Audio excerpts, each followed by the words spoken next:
지난주 말씀이 기억나십니까? 일이 잘 될 때 기도하라는 제목이었죠.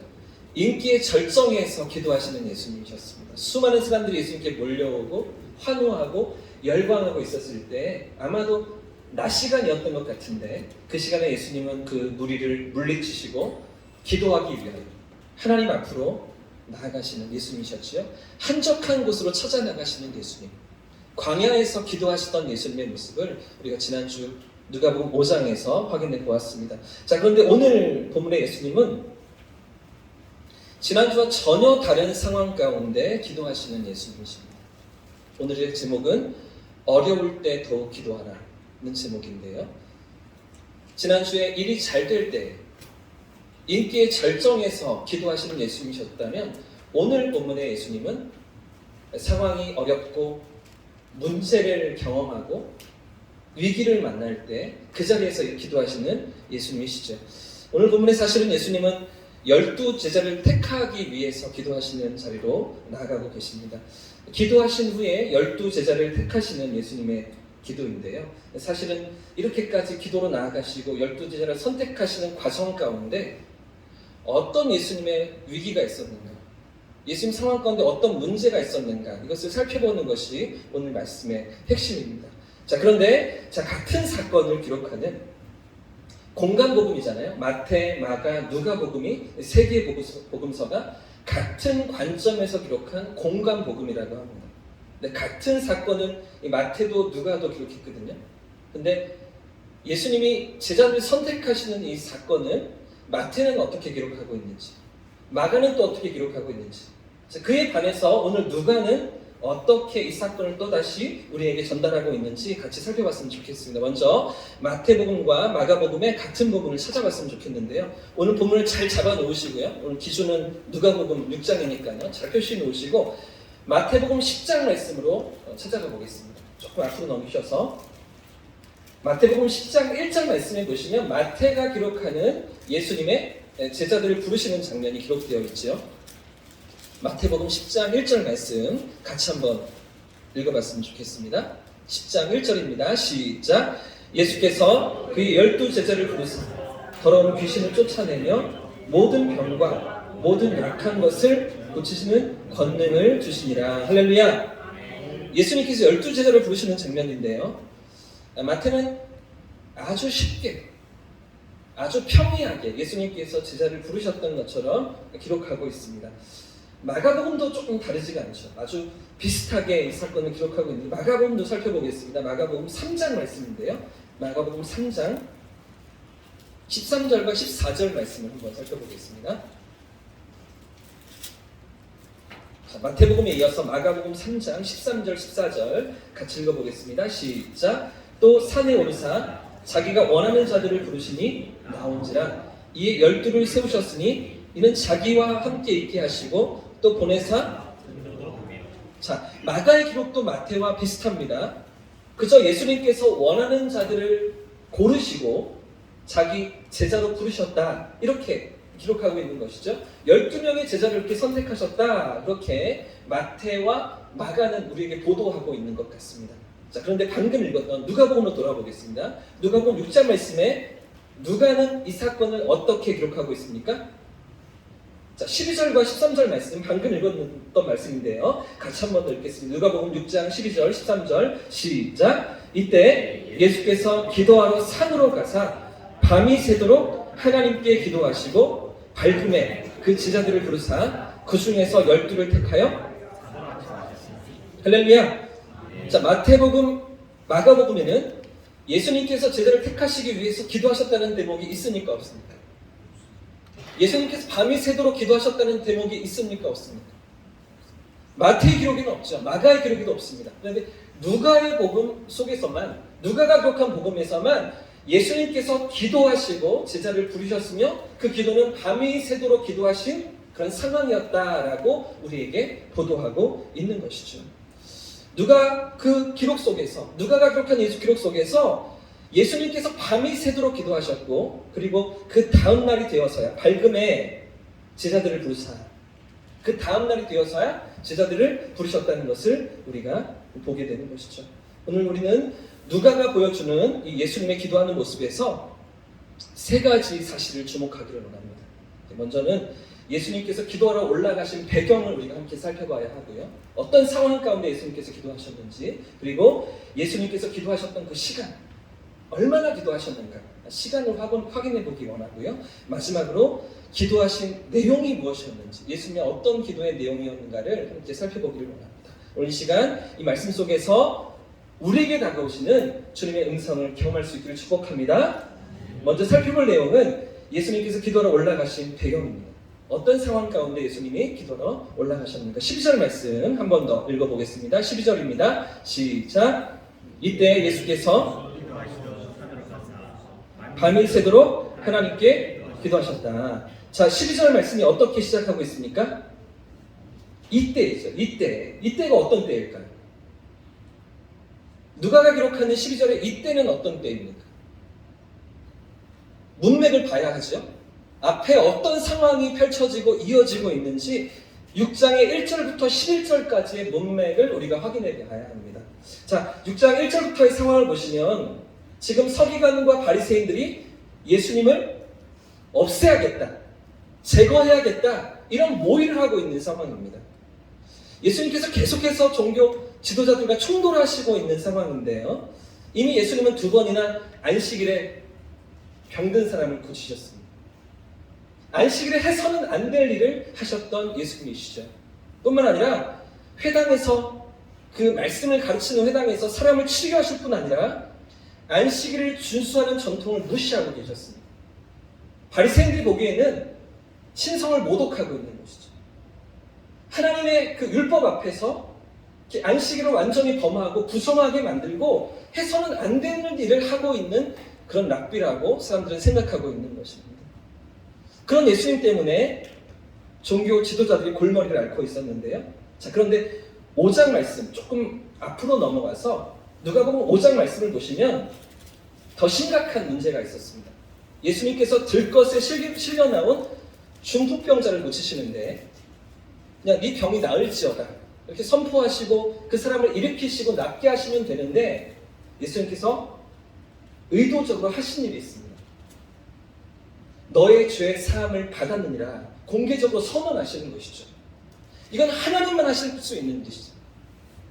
죄 사함을 준다는 것은 하나님께서만 하실 수가 있는 일인데도 불구하고 공개적으로 예수님은 수많은 사람들이 보는 앞에서 그냥 병 낫게 하시고 고쳐주시면 되는데 너의 죄 사함을 받았느니라 라고 의도를 가지고서 예수님은 죄 사함을 선포하셨습니다. 이게 종교 지도자들에게는 도저히 받아들일 수가 없는 그런 상황인 것이죠. 세리들과 같이 밥을 먹습니다. 죄인들과 함께 식탁의 교제를 나눕니다. 이런 지경에 이른 것을 보다 못해서 분노가 들끓기 시작했고요. 이내 그들은 제거해야겠다, 예수를 없애야겠다 이렇게 결정하고 있던 상황이 6장의 1절부터 11절까지의 상황인 것이죠. 자, 이런 위협적인 상황 가운데 예수님은 기도하러 산으로 올라가고 계십니다. 이런 관점에서 우리가 지난주에 살펴보았던 누가복음 5장의 인기 절정에서 일이 잘 될 때, 사람들이 인기를 얻을 때 기도하셨던 예수님의 모습과 사뭇 다르죠. 정반대의 자리에서 기도하러 올라가신 예수님의 모습을 우리는 확인합니다. 우리 삶의 위기를 만날 때, 우리 삶의 어려움을 만날 때, 그때에도 기도해야 되는 것이죠. 예수님께서 기도해야 된다고 우리에게 삶의 모본으로 가르쳐주고 계시는 것입니다. 자, 그래서 6장 말씀은 지금 이런 위협과 겁박 속에서 예수님께서 기도하신, 산으로 올라가셔서 기도하신 산상 기도인데요. 자, 그렇기 때문에 지금 예수님의 기도 어떤 내용이었을까요? 예수님이 산에 올라가셔서 어떤 기도를 하나님께 올리셨을까요? 아마도 이런 위협과 공격 속에서, 이런 그들의 겁박 속에서 어떻게 반응해야 하는가, 이런 가운데 하나님의 뜻은 무엇인가, 이 상황 가운데 하나님이 원하시는 것은 무엇인가를 묻지 않으셨겠습니까? 이 상황을 어떻게 극복해야 하는가를 가지고서 예수님은 기도하셨을 것입니다. 자, 배경이 이러하고요. 예수님이 기도하신 시간을 함께 살펴봐야 하는데요. 예수님의 기도 시간. 방금 이렇게 예수님께서 산으로 올라가셔서 기도하셨던 예수님, 얼마나 오랫동안 기도하신 것입니까? 방금까지 예수님은 안식일에 손마를 잘 고쳐주셨습니다. 안식일에 또 병 고치는 능력을 나타내 보여주신 건데요. 안식일에 일을 해서는 안 되는데 예수님은 일을 하셨습니다. 병든 자를 고치신 것이죠. 또 한 번 종교 지도자들에게 공격의 빌미를 주고 계시는 예수님이신데요. 그들의 분노 지수를 하나 더 쌓고 있는 그런 예수님이십니다. 자, 손 마른 사람을 고치시고 그런 일이 있고 나서 12절 말씀에 아까 읽었던 말씀에 이때에 기도하러 산으로 올라가셨다라고 기록하니까 적어도 예수님은 그 안식일 날 오후나 오전에 회당에서 모였으니까요. 오후나 적어도 초저녁에는 산으로 올라가셨을 것입니다. 이때니까요. 이때에 예수께서 이렇게 이어지고 있으니까 다른 사역이 있지 않았던 것이죠. 공적으로 누구를 만나거나 말씀을 가르치거나 아니면 사람들과 교제하는 이런 일이 있지 않고 곧바로 예수님께서 산으로 올라가신 것을 우리가 예측해 볼 수 있습니다. 이때 예수님은 아마도 적어도 초저녁에는 산으로 올라가셨다고 봐야 맞는 것이죠. 그런데 그렇게 산으로 올라가신 예수님이 언제까지 기도하셨습니까? 밝은 해죠. 13절 말씀에 날이 밝음에 날이 밝을 때까지 밤을 지새워서 기도하신 예수님이셨습니다. 동이 터오고요. 해가 떠올라서 아침이 밝을 때까지 예수님 기도하고 계셨던 것이죠. 자, 그러니까 무슨 말입니까? 초저녁에 올라가셔서 날이 밝을 때까지 밤을 지새우시며 기도하시는 예수님이셨다. 아주 오랜 시간 동안 기도하시며 기도의 자리에 머무시면서 집중적으로 기도하시는 예수님의 모습을 누가는 우리에게 보여주고 있는 것이죠. 자, 그렇다면 마지막으로 배경은 그러하고요. 예수님의 기도 시간은 그러하고요. 자, 그렇다면 예수님의 기도의 내용은 무엇일까요? 그 오랜 시간 동안 무엇을 붙들고 기도하시면서 하나님 앞에 간구하신 것입니까? 무엇을 위해서 밤이 새도록 기도하시며 하나님 앞에 나아가신 예수님이십니까? 좀 전에 살펴보았던 것처럼 예수님의 상황이 어떻다고요? 위기이죠. 위태로운 상황이죠.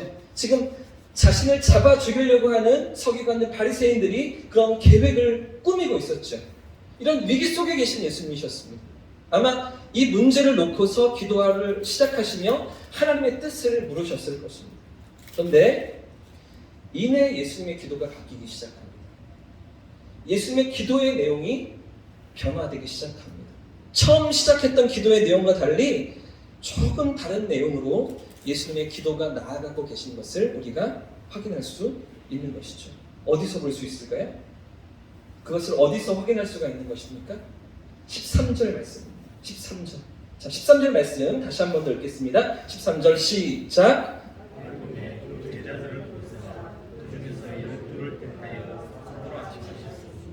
예수님의 기도가 끝나고 난 이후에 그 후에 바로 이어지는 예수님의 행동이 무엇입니까? 날이 밝으셔서 밤이 새도록 기도하시고 아침이 되어서 예수님께서 하시는 이어지는 행동이 무엇입니까? 12제자를 선택하십니다. 밝음에 제자들을 부르셨던 것이죠. 무슨 말입니까? 처음에 예수님의 기도는 예수님의 위기, 그 상황 가운데서 기도의 자리로 나아가셨지만 그러나 그 기도 가운데서 예수님의 기도의 내용이 바뀌고 있었다는 것입니다. 처음에는 문제 때문에 부르짖고 간구하고 하나님의 뜻이 무엇인지 찾았지만 시간이 지날수록 예수님의 기도는 그 상황과 문제가 아니라 하나님이 원하시는 것이 무엇인지, 하나님이 뜻하신 바가 무엇인지, 하나님의 뜻이 무엇입니까? 이제 12를 세워서 제자들로 불러서 그들을 통해서 이 땅 가운데 하나님의 교회를 세우고 주님 나라를 확장해가는 그 뜻과 계획을 하나님이 가르치시고 그 기도 가운데 예수님께 가르쳐 보여주신 것이죠. 할렐루야! 예수님의 기도는 처음 문제 가운데 나아가셨어요. 예수님의 기도는 처음 그 위기 속에서 부르짖는 것이었습니다. 그러나 그 기도는 밤이 새도록 기도하시면서 하나님의 뜻이 무엇인지, 하나님이 원하시는 것이 무엇인지 그것을 붙들고 씨름하시며 그것 가지고 하나님 앞에 간구하는 기도였던 것이죠. 하나님의 마음을 품는 자리로 하나님의 마음 안으로 들어가는 예수님의 기도였던 것입니다. 자, 그래서 오늘 누가복음은 아주 독특한 표현으로 이 예수님의 기도를 우리에게 전달하고 있습니다. 12절 말씀을 다시 한번 보십시오. 우리가 가진 12절 말씀의 이 성경에는 밤이 새도록 하나님께 기도하셨다 이렇게 기록하고 있죠. 밤이 새도록 하나님께 기도하셨다. 그런데 원래 헬라어 성경을 보시면 이 원문을 문자 그대로 번역해 보면 이렇게 표현할 수가 있습니다. 그는 하나님의 기도 안에서 밤을 지새우고 있었다. 예수님은 하나님의 기도 안에서 밤을 지새우셨다. 이런 표현인 것이죠. 무슨 말일까요? 하나님의 기도 안에서 밤을 지새우셨다. 하나님의 기도. 이게 무슨 말입니까? 하나님의 기도. 하나님이 기도하셨다는 것일까요? 그렇지가 않습니다. 하나님이 기도하셨다는 말은 지금 예수님께서 기도하시는데, 그런데 그 기도가 누구에게 붙잡힌 것입니까? 하나님께 붙잡힌 것이죠. 하나님께 사로잡힌 기도의 자리로 예수님 나아가셨다는 것입니다. 처음 시작은 내 문제를 가지고서, 내 상황을 가지고서 하나님께 나아갔지만 이내 그 기도가 깊어지면서 시간이 지날수록 하나님께 사로잡히고 하나님께 붙들린 기도의 자리로 나아가셨다는 것이죠. 할렐루야! 우리 기도가 이런 기도의 자리로 나아갈 수 있기를 주님의 이름으로 축복합니다. 내 문제를 안고서 나아가지만, 내 상황 가운데 나아가지만, 오늘도 내가 부르짖어야 하는 삶의 문제가 있고 우리 가정에 어려움이 있지만, 그래서 기도의 자리에 나와왔지만 이내 어느새 우리의 기도가 하나님의 마음을 들여다보며 하나님께 사로잡혀 부르짖는 그런 기도로 나아갈 수 있기를 예수님의 이름으로 축복합니다. 저는 오늘 말씀을 준비하면서 24살 청년 때 제 기억이 떠올랐습니다. 이제 대학 졸업을 준비하고 진로에 대해서 고민하면서 매일마다 새벽 예배를 나가기 시작했었거든요. 부모님을 따라서 새벽마다 같이 깨워달라 하고요. 청년 때 새벽을 깨워서 같이 부모님과 새벽 예배 자리에 나아가는 청년 귀하지 않습니까? 그런데 어느 순간부터인가 제 마음속에 하나님께서 주시는 부담이 있었습니다. 저는 진로를 두고 저의 그 목회와 사역의 그 길을 두고서 하나님 정말 이 길을 가야 합니까? 하나님 다른 길은 없습니까? 이렇게 기도하기 시작했는데, 그런데 자꾸만 저에게 주신 하나님 마음이 밀려오기 시작했습니다. 청년부 공동체에 대한 마음이었습니다. 사실 저는 대학에서 선교단체를 하고 있었기 때문에, 선교단체에서 CCC에서 너무나 재미있게 훈련받고 있었기 때문에 학교 전공 공부보다, 심리학 공부보다 CCC에서 선교 훈련 받는 게 너무나 재밌었습니다. 성역 공부를 같이 하고 또 공강 시간에 같이 나가서 벤치에 앉아있는 학생들에게 복음을 전하고 사형리로 다가서고, 또 수련회 쫓아다니고 화요일마다 금요일마다 모여서 같이 찬양하고 예배하면서 모임을 가지는 이런 시간이 너무나 행복했던 것 같습니다. 근데 교회 오면 너무나 이제 가라앉아 있는 거죠. 교회 청년들은 너무나 소극적이고 너무나 수동적이고 뭘 하자 그래도 의지가 없고 열정도 없고 하나님에 대한 뜨거움도 없고, 그에 비해서 청교단체 청년들은요, 열심히 있는 아이들이 모여서 캠퍼스를 위해서 기도하고 전도를 위해서 기도하고 나라와 민족을 위해서 기도하고, 그런 아이들이 모여있으니 여기서 너무나 재미있는데 주일에 교회만 가면 침체되는 겁니다. 주일에 청년부 예배에 앉아있으면 뭔지 모르게 패배의식이 밀려오고 아무런 의지도 없고 기대도 없고 소망도 없는 것 같아서, 그래, 대학 때 열심히 훈련받고 잘 배워서 나중에 이제 목회를 한다면, 사역자가 지금처럼 된다면 훈련받은 걸로 잘 써먹으면 되겠다. 교회에서만 그렇게 예배드리고 캠퍼스에서 열심히 그렇게 훈련받고서 학교생활 재밌게 하면 되겠다. 이런 교만함이 제 마음속에 있었던 것 같습니다. 그래도 교회에서는 주일학교 교사를 하고 있었거든요. 중고등부 교사를 하고 있었거든요. 성가대도 하고 있었고요. 청년부 예배 때는 예배가 마치고 성역공부 리더로 섬기고 있었거든요. 그 정도만 하면 되겠지. 이 정도도 많이 하는 거잖아요. 이 정도도 괜찮잖아요. 그런데도 불구하고 하나님께서 자꾸만 저에게 주시는 마음은, 네가 경험한 그 뜨거움을, 네가 경험했던 그 하나님에 대한 열심을 교회에서도, 교회 청년들도 같이 경험할 수 있도록 흘려보내지 않겠니? 라는 마음이었습니다. 그러면서 조금 더 시간이 지나니까요, 제 마음껏 이런 마음을 주시는 겁니다. 내년에 청년부 회장을 해야 되지 않겠죠? 하나님 왜요? 하나님 제가 왜 해야 되죠? 하나님 저 말고도 다른 청년들 많이 있잖아요. 다른 형들도 있고요. 누나들도 있고요. 왜 제가 해야 되죠? 24살밖에 안 됐는데. 이런 거부감으로 계속해서 밀어내고 하나님께 대해서 저항했던 그런 시간들이 한 주, 두 주 지나가고 있었어요. 제가 어떻게 되었을까요? 그 새벽 예배를 나가지 말았어야 했는데요. 꾸준히 나가면서 무슨 생각으로 계속 나가면서 새벽 기도 자리에 앉을 때마다 그 마음이 밀려오고 교회에 대한 부담감이 밀려오고 교회에 대한 안타까움이 밀려오면서 이제 하나님 앞에 이렇게 고백했습니다. 하나님 제가 해보겠습니다. 그런데 하나님 함께 할 수 있는 사람들을 붙여주세요. 함께 마음이 맞는 친구들을 붙여주세요. 제가 설득하지 않아도 같이 할 수 있도록 하나님이 모아주세요. 그러면서 시작했던 그 다음에 청년 회장 사역이었습니다. 회장 사역을 하면서 1년이 지나면 크게 교회가 부흥했겠죠. 회장으로 섬기면서 교회가 놀랍게 역사가 일어나고 큰 부흥이 일어났겠죠. 아무런 변화도 일어나지 않았습니다. 어떤 역사도 일어나지 않았습니다. 30-40년 그대로 남아있고요. 청년들 안에 어떤 뜨거움이나 열정이나 그 전보다 별반 다르지 않은 1년을 섬겼는데도 하나님 이게 뭐죠? 하나님 왜 저를 이렇게 1년 동안 섬기라고 하셨죠? 이런 생각이 들면서 1년이 지나서도 아무런 열매가 없는 것 같은 그런 시간들을 제가 지나고 또 하나님 앞에 그 시간들을 이렇게 드렸던 것 같습니다. 근데 지나서 생각해보니 오늘 말씀을 준비하면서 생각해보면 제 안에 이런 마음들이 남아있는 거죠. 교회를 향한 하나님의 마음, 청년들을 향한 하나님의 마음, 잠자고 있는 영혼들이 깨어나서 하나님 앞에 더 가까이 다가서기를 원하시는 그 아버지의 마음이 저에게 부어졌던 시간이었음을 제가 깨닫고 있습니다. 할렐루야! 그 공동체 안에 뭔가 변화가 일어난 것이 아니고요. 그 안에 뭔가 부흥이 있고 놀라운 일들이 일어난 것이 아니고 제 삶이 변화되고 제 태도가 바뀌어지고 제 마음속에 하나님의 마음이 부어지는 시간이 그 1년이었던 것 같습니다. 하나님의 마음이 어떠하신지, 하나님께서 교회를 바라보시며 얼마나 안타까워하시는지, 하나님께서 그 공동체 가운데 어떻게 다가오고 계시는지 하나님의 마음으로 지체들을 돌아보고 후배들을 섬기며 또 열심히 기도했던 그런 1년이었던 것 같습니다. 제 삶에 있어서 24살 때 벌써 20년 전이네요. 벌써 20년 전 그 시간은 저의 기도가 아니라 하나님의 기도에 사로잡힌 시간이었다고 저는 생각되었습니다.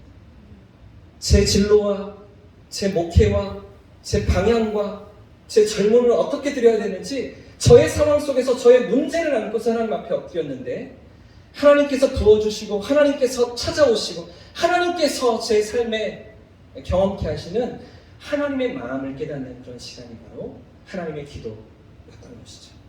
사랑하는 성도님들, 오늘 우리는 어떤 기도의 제목을 가지고 이 자리에 나오셨습니까? 오늘 내 삶에는 어떤 문제와 어떤 간절함이 부르짖어 기도해야 할 기도의 제목들이 있으십니까? 우리 삶 가운데 찾아오시는 하나님의 기도를 경험하는 이 밤 될 수 있기를 예수님 이름으로 축복합니다. 내 문제만 아니라 내 삶을 바라보시면서 내 삶 가운데 하나님의 뜻하신 바가 무엇인지, 하나님의 부르심이 어디에 있는지, 하나님의 마음이 어떠하신지를 경험하는 이 밤 될 수 있기를 축복합니다. 그래서 우리의 기도가 하나님의 기도로 나아가는, 하나님께 사로잡힌 기도로 나아가는, 오늘 예수님처럼 지금 산 위에 올라가셔서 밤새도록 기도하시며 하나님의 마음을 붙들고 하나님의 마음 안으로 들어가셨던 예수님처럼 우리의 기도가 예수님의 기도를 닮아가고 하나님의 기도로 나아가는 복된 저와 우리 모두의 삶이기를 예수님의 이름으로 축복합니다.